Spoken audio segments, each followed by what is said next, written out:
Hello friends, welcome to our channel crypto with विशाल।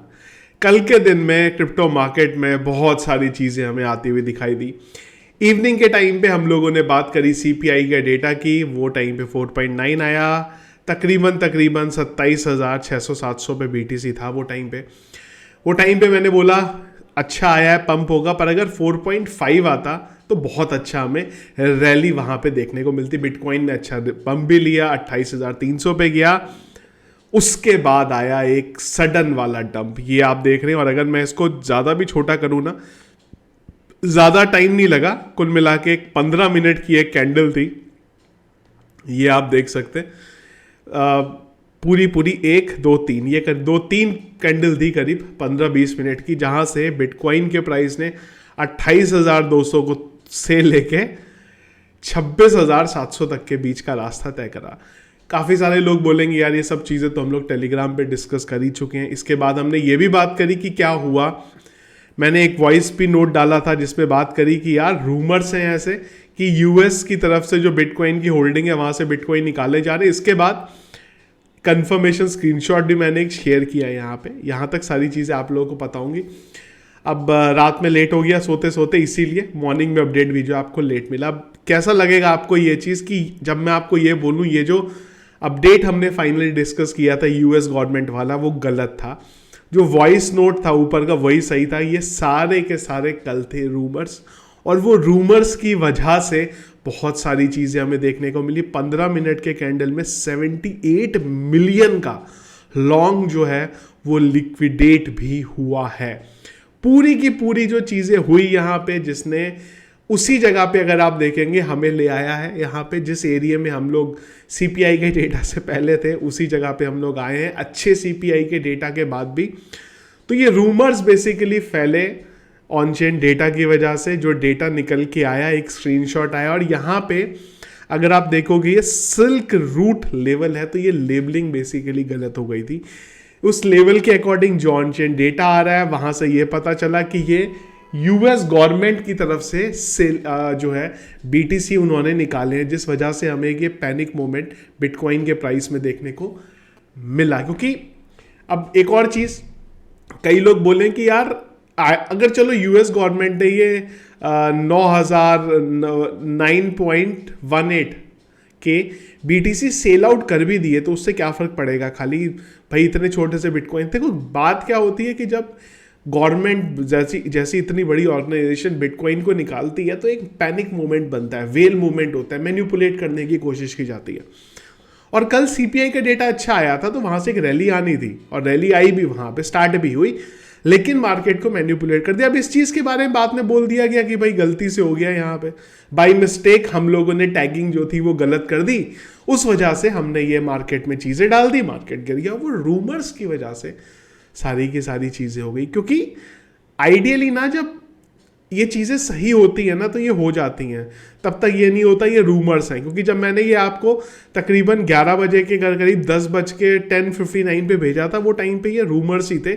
पर ये screenshot जो आया, और स्क्रीनशॉट में जो डेटा था वो सब उसके अकॉर्डिंग दिख रहा था, ये यूएस गवर्नमेंट की तरफ से निकला। और डेटा भी आ रहा था, जो ऑनचेन जो डेटा लेके आ रहे हैं वो तो था कि भाई डेटा सब कुछ सही होगा, पर ये डेटा ही गलत था।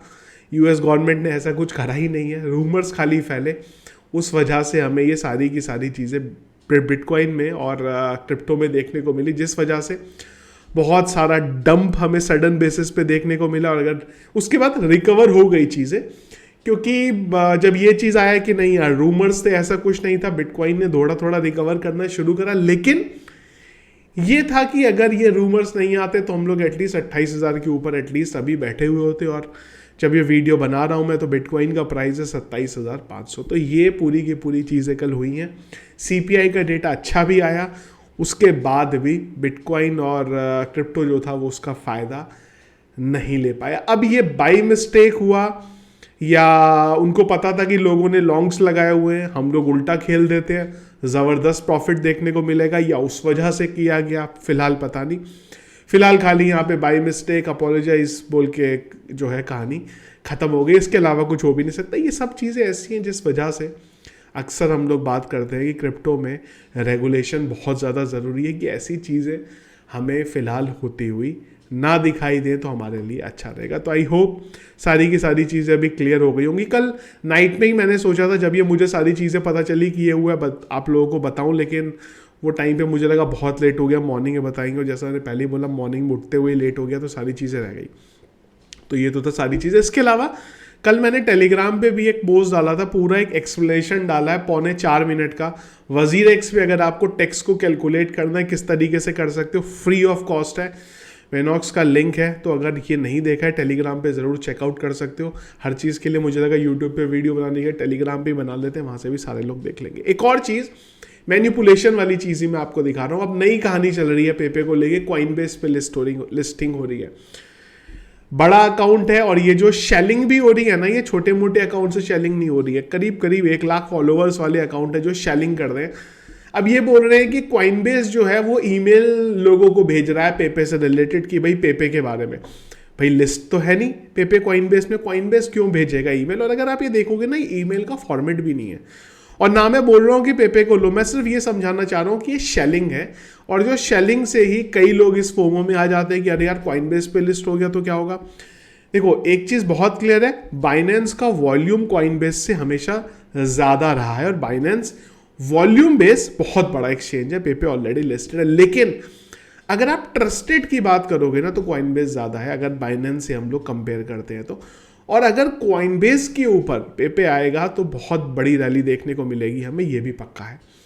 तो उसी का यू फायदा यहाँ पे जो है शेलर जो है वो ले रहे हैं, यहाँ पे शेलिंग कर करके ट्विटर के ऊपर कॉइनबेस पे लिस्ट हो रहा है, पहले शेलिंग करी हुई थी, मंडे को लिस्ट हो जाएगा। तो ये इन सब चीज़ों से दूर रहो आप, इन रूमर्स में आके अगर बाइंग करनी है सेलिंग करनी है प्लीज़ मत करो। 2 रूमर्स कल देखने को मिले, एक इतना ज़बरदस्त फंड देखने को मिला बिटकॉइन का हुआ, और अब पेपे को लेके फंड हो गए शुरू की कॉइनबेस कर रहा है यहाँ पे। कॉइनबेस कुछ इस पर रिवर्ट करेगा नहीं, नॉर्मली इस चीज़ पे वो फालतू की जो चीज़ है वो पड़ेगा। तो ये सब चीज़ें चल रही है क्रिप्टो मार्केट में, थोड़ा ये रूमर्स फंड है, इन सब से दूर रहिए। तो आई होप क्या हुआ कल एग्जैक्टली पता होगा। खैर अपने को फ़र्क नहीं पड़ता, हम लोगों ने ना तो कोई लॉन्ग कॉल लिया था ना शॉर्ट लिया था, हम लोग बेसिकली यही देख रहे थे कि यहाँ से एक बार मार्केट किस तरीके से आएगा फिर देखेगा। पर जब तक कुछ कॉल लेते ये समझते हैं कि मार्केट अभी यहाँ पे बढ़िया आ गया है, ऊपर पंप लेगा, तब तक ही हमें ये शार्प डंप देखने को मिला। तो आई होप क्या हुआ कल वो सारी चीज़ें आप लोगों को अभी फिलहाल के लिए क्लियर हो गई। क्रिप्टो एनालिसिस की बात करें एक बार, तो मार्केट कैप फिलहाल 0.2% डाउन चल रहा है, माइनर सा डिफरेंस है यहाँ पे। वॉल्यूम के बारे में बात करें, करीब 50% का वॉल्यूम बढ़ा है, fear and green index neutral पे 52 पे। पिछले 1 घंटे के सेंटीमेंट के बारे में बात करें तो वो चल रहे हैं फिलहाल यहाँ पे सेल की तरफ। हीट मैप के बारे में ऑलरेडी हम लोग यहाँ पे बात कर चुके हैं। तो ये था गाइस फिलहाल अभी तक का अपडेट जो चल रहा है क्रिप्टो मार्केट में। इसके अलावा और अगर कुछ ऐसी अपडेट आई जो मुझे लगा डिस्कस करनी है तो आप जानते हैं डिस्कस करेंगे टेलीग्राम चैनल पे, जिसके लिए टेलीग्राम का चैनल अगर अभी तक ज्वाइन नहीं किया जरूर ज्वाइन करिएगा, लिंक वीडियो के डिस्क्रिप्शन पे मिल जाएगा। Thank you friends.